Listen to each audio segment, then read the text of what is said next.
الرحمن الرحیم. معزز سامعین گرامی قدر، آسیہ مسیح کیس کے حوالے سے، آسیہ ملعونہ کیس کے حوالے سے چند گزارشات آپ لوگوں کے ساتھ کرنی ہے. بڑے افسوس اور دکھ کی بات ہے، کچھ لوگ بالکل بغیر سمجھے اندھی تقلید کے اندر مصروف ہیں اور صرف اپنے لیڈر کی وجہ سے اس کیس کا دفاع کر رہے ہیں. میرے بھائیوں، یہ ایمان کا مسئلہ ہے. اس کے اندر پہلے بھی میں نے یہ گزارش کی تھی کہ یہ نہ دیکھیں کہ ہمارا تعلق کس جماعت کے ساتھ ہے یا ہماری وابستگی کس سیاسی پارٹی کے ساتھ ہے. یہ دین ایمان کا مسئلہ ہے.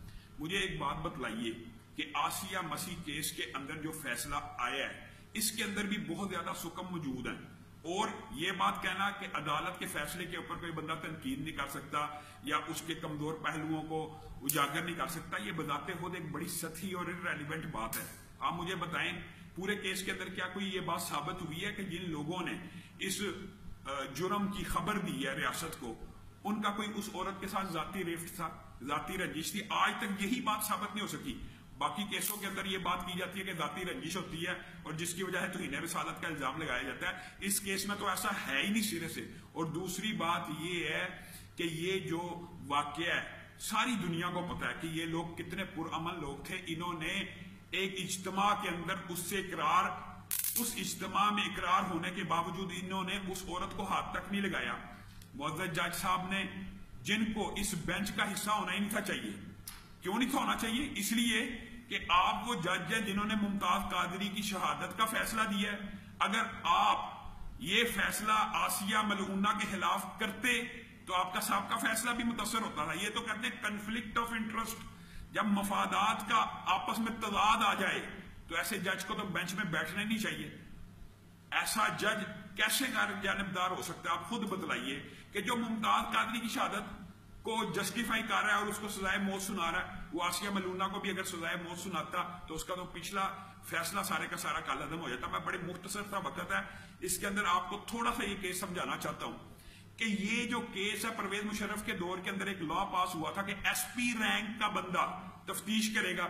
جج صاحب نے لکھا ہے کہ یہ کیس اس لیے کمزور ہے، وقوع کے 4 دن بعد ایف آئی آر ہوئے، 15 کا وقوع ہے، 19 کو بھی ہے.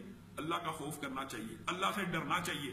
ایک ایس پی لیول کے رینک کے افسر نے، جس کی نہایت اچھی شہرت ہے، امین بخاری صاحب، انہوں نے تفتیش کر کے ان کے پاس جا کے یہ ملزمہ اقرار کرتی ہے کہ میں نے یہ جرم کیا ہے، گواہان موجود ہیں، ساری تفتیش بغیر جبر اقرا کے. جو ایس پی کسی کا پریشر نہیں لیتا، اس کی ریپوٹیشن آپ پولیس کے محکمے میں دیکھ لیں. 5-4 دن بعد پرچہ جو ملک میں کاٹنا ایک عام بات ہے. پولیس تو ویسے ٹال مٹول سے کام لیتی ہے اور اتنے بڑے کیس کو بغیر تفتیش کے کاٹنا ویسے ہی درست نہیں تھا. لیکن کیا اس پرچے کو پریشر سے کاٹا گیا؟ ہرگز نہیں. اس عورت کو آپ نے کہا اجتماع کا ثابت ہونا ثابت نہیں ہو رہا، اجتماع کا وقوع پذیر ہونا ثابت نہیں ہو رہا. افسوس اور دکھ کی بات ہے. کس بنیاد کے اوپر؟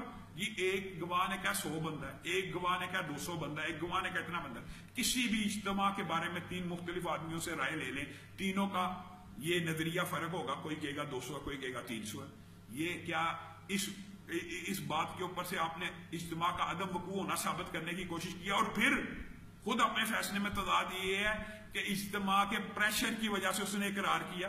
ایک سائڈ پہ اجتماع وقوع پذیر ہی نہیں ہوا اور ایک سائڈ پہ پریشر کی وجہ سے جناب اس نے اقرار کیا. کیا یہ پریشر سیشن جج کی عدالت میں بھی تھا؟ آپ لوگوں کو شاید یہ علم ہی نہیں ہے، کیونکہ لوگوں کو اس کیس کے حوالے سے علم ہی نہیں. اس کے اندر مغربی دنیا، یورپ، پوری دنیا انوالو ہے. سیشن جج کے اندر 30 وکیل، ہائی کورٹ کے اندر 60 وکیل آسیہ کی طرف سے پیش ہوتے رہے ہیں. میں کہتا ہوں اگر یہ بے گناہ تھی، اگر اس نے ہر جگہ پہ اقرار نہیں کیا اور گواہوں نے عینی شہادت نہیں دی، ان سب کو بھی پھانسی لگا دیا جائے. امین بخاری کو بھی لگایا جائے، سیشن جج کو بھی لگایا جائے، ہائی کورٹ کے 2 رکنی بینچ کو بھی لگا دیا جائے. انہوں نے کیوں ایک بے گناہ کو اتنی دیر سزائے موت دی رکھی اور اس کی زندگی کے سال ضائع کیے؟ بڑے سطحی اور نکمے irrelevant آرگیومنٹ کے ساتھ اس کیس کو مشکوک بنانے کی کوشش کی گئی. کیس پھر بھی مشکوک نہیں بن سکا. صحت جرم سے بھی جج صاحب خود انکار نہیں کر سکے. صحت جرم کیا ہے؟ اس نے گستاخی کی ہے، اس نے اقرار کیا. اچھا، بعد لوگ عجیب و غریب باتیں کرتے ہیں اور فیصلے کے اندر بھی ایسی باتیں موجود ہیں. اور میرے بھائیوں، یہ رسول اللہ صلی اللہ علیہ وسلم کی ذاتی اختیار ہے، ذاتی مرضی ہے کہ وہ کسی توہین رسالت کرنے والے کو معاف کر دیں. ان کے پاس اختیار ہے، ان کے اوپر وحی آتی ہے. آپ کے اور میرے اوپر وحی کا سلسلہ بند ہو چکا ہے. اب ہم نے معاشرے کے اندر حدود اللہ کو قائم کرنا. مجھے ایک بات بتلائیے، یہ افسوس کی بات ہے بندہ قتل کر دے اور کہ معافی مانگتا ہوں، اللہ سے میں معافی مانگتا ہوں، تو قتل کی حد نہیں لگے گی؟ ہاں وارثین اگر دیت لیں، یہ اسلام میں موجود ہے. ایک چور ہے، چوری کرتا ہے، معافی مانگ لے، اس کے ہاتھ نہیں کٹیں گے، اس کو سزا نہیں ملے گی. ایک ڈاکو ہے، یہ حدود اللہ کے جرائم ہے، توہین رسالت کرنے والے کی توبہ اللہ سن سکتا ہے، اللہ قبول کر لیتا ہے، کر سکتا ہے، اللہ کا تو اختیار ہے. لیکن معاشرے کا امن و امان قائم رکھنے کے لیے توہین رسالت کرنے والے کو سزائے موت دی جائے گی، اگرچہ وہ معافی ہی کیوں نہ مانگ لے یا توبہ ہی کیوں نہ کر لے، اس کے اوپر پھر بھی سزا نافذ ہوگی. تو یہ جو سزا ہے یہ میں اور آپ معاف نہیں کر سکتے، یہ اللہ رب العزت کے ابدی قوانین ہیں. اور افسوس اور دکھ کی بات یہ ہے، بعض لوگ صرف اور صرف سیاسی پارٹی کے ساتھ وابستگی کی وجہ سے اس کیس کو ایک عجیب سا معاشرے کے اندر انتشار اور فتنے کی ایک پروپیگنڈا کر رہے ہیں کہ یہ فساد ہو رہا ہے، یہ فتنہ ہو رہا ہے. خان صاحب آپ کو وہ دن یاد نہیں جب آپ دھرنا دیا کرتے تھے اور دھرنے کے اندر پی ٹی وی پہ بھی حملہ ہوا، پارلیمنٹ پہ حملہ ہوا، سینکڑوں سرکاری گاڑیوں کو جلایا گیا، اور دھرنے کے جو سارے حلال امور تھے آپ کی دفعہ جائز تھے. آپ نے اس طبقے کو مخاطب ہو کے کتنی غلط الفاظ کہے ہیں، فرعون کے الفاظ ہیں. 4000 سال قبل اس نے بھی یہی الفاظ کہے تھے. یہ ایک چھوٹا سا طبقہ حقیر سا جو اس میری مخالفت کے اندر نکل آیا، یہ چھوٹا اور حقیر طبقہ نہیں ہے، یہ غیرت ایمانی سے لبریز ہے.